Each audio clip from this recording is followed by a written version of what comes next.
Decades-long struggle with drainage and flooding just hit a major roadblock.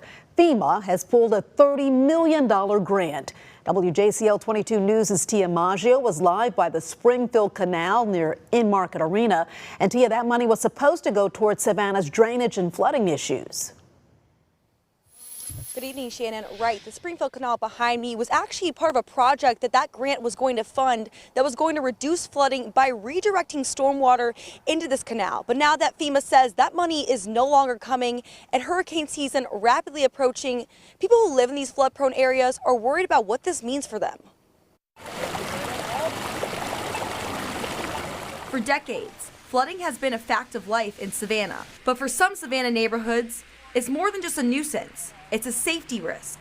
This is a real problem for Savannah neighborhoods, and we need assistance. Thousands of people were trapped inside their homes from flooding from Tropical Storm Debbie last year. On Friday, FEMA announced it's cutting a federal program that promised Savannah a $30 million grant to fix flooding and drainage issues. FEMA calling the program, quote, wasteful and politicized. But Alderman Nick Palumbo disagrees. For anyone that views this spending as wasteful, I invite them to come and join me in Habersham Village on the next rainy day event, or to the Springfield Canal, or to come to Liberty City and come and see it for yourselves. And now taxpayers could pay the price. Communities just like ours all across the country are going to have to come up and make up the difference with local dollars. And this is going to be a cost that's either passed down to residents or it's going to have to be cut from somewhere else. The city already used $2.9 million of the grant for the design and survey phase of the project, which we've already spent over $2 million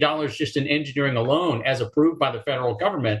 It's just really incredibly short-sighted by this administration that they would cut this incredibly valuable infrastructure program. Congressman Buddy Carter was present the day the grant was announced. He told WJCL, quote, I have been in contact with FEMA and have requested more information about the cancellation of this grant. We must ensure that the city of Savannah has the resources it needs to protect lives, businesses, homes, and properties.